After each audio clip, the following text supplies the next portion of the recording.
What's going on? It's Sticks, and today we're going to talk about the EOS R5. Before we go any further, make sure you hit that subscribe button and that bell notification so you don't miss any of the tips and tricks that I give out.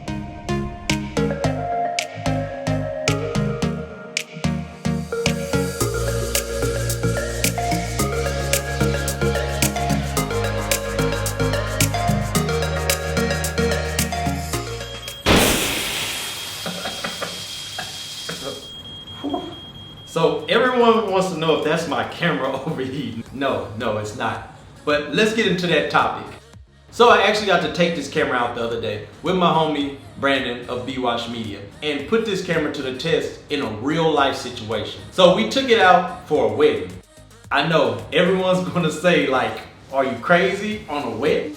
But we shot smart. We had a backup camera. We only shot in 4K, the max 4K 60, and we made sure to turn it off when we wasn't using it. So I will tell you that, yes, we got warning signs of overheating, but this camera did not give out through the whole night. We shot an entire wedding on this camera. And this is a full-on service, the reception, everything. And I'm sure Canon will drop firmware that'll make everything much better. I know we all complain when cameras first come out, but you do have to let cameras run their cycle. See what the company's gonna do to fix and patch up things that they missed on the camera.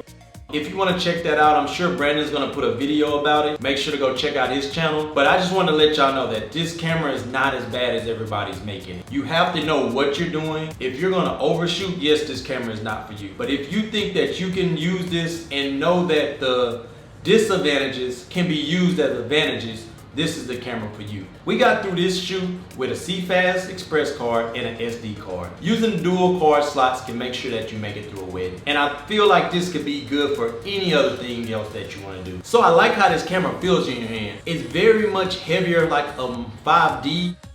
It just has that feel that it is solid, it's not gonna fail on you, and it's just very much heavier. But it still has that light weight of a mirrorless camera is gonna have. Now, one thing that I really noticed on this camera is that they moved the microphone jack port. For people who like to vlog, a lot of times when we flip out our camera LCD, you'll rotate the screen and it hits the microphone. So you have to pull out the microphone plug it back in after you flip the screen. Canon has really went above and beyond to fix this. So the feel of this camera feels so great, and I like the way that they're going with the lineup. Okay, so 8K. I know everybody's gonna say, what do I need this for? Why 8K? Why did Canon do this? All these things that a lot of people like to talk about, I'm gonna tell you this.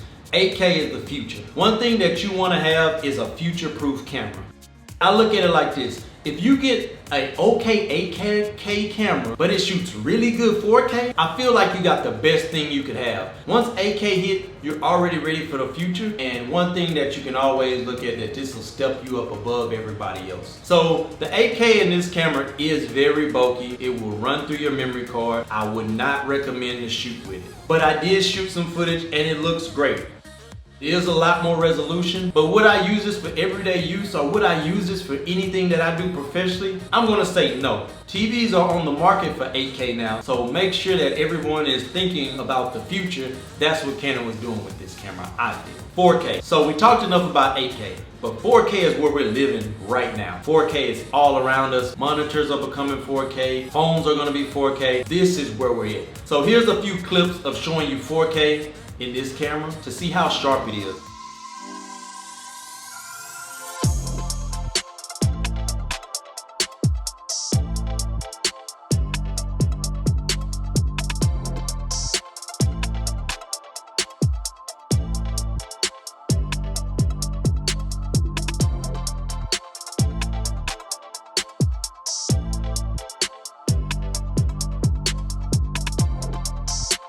Now, one thing I do love, in the past, EOS Rs, you couldn't get 4K without a major crop. So now they're finally giving us 4K full frame. I know people will say Sony's been having this, but Canon came through with those great colors that I love and came through with a full frame 4K camera. Just seeing my EOS R in full 4K, that's all I could think. So it really had me ready to purchase this camera. I haven't hit the pre-order button yet, but I'm very much on the edge. The more I use this camera, the more I feel like I'm getting to that spot where I want that camera. I would recommend this camera probably for anybody who's gonna do weddings, any type of music videos, anybody who wanna step into a full 4K workflow. If you wanna have your 4K 24 and 4K 60 looking really good, this is gonna be the camera for you. With all the overheating rumors out there, now you can hear from a real world experience of using this for a full day of shoot. And I think this is a great camera for any filmmaker, any run and gun style shooter, and anybody who used Canon in the past. This is that camera. And I'm pretty impressed with the camera so far. If this video helped you out, answered any questions for you, make sure to subscribe and hit the bell notification, because I will have plenty more videos that can help you take your filmmaking or your knowledge of cameras to the next level. And share this video so more people can know that this camera is not as bad as they make it. And thank you guys for watching as always. This is Sticks, and